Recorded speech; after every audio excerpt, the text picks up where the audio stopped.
যুক্তরাষ্ট্রের ওয়াশিংটনে মাঝ আকাশে একটি সামরিক বাহিনীর হেলিকপ্টারের সঙ্গে সংঘর্ষে যাত্রীবাহী বিমান বিধ্বস্ত হয়েছে। এতে বহু হতাহতের আশঙ্কা করা হচ্ছে।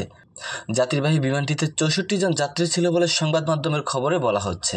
নদীর তীরে কেনেডি সেন্টারের এক ভিডিও ক্যামেরায় ধারণ করা দুর্ঘটনা ভিডিওতে দেখা যায় আকাশে দুটি আলো একে অপরের উপর এসে যায় এবং বিরাট অগ্নিকাণ্ডে বিস্ফোরিত হয়।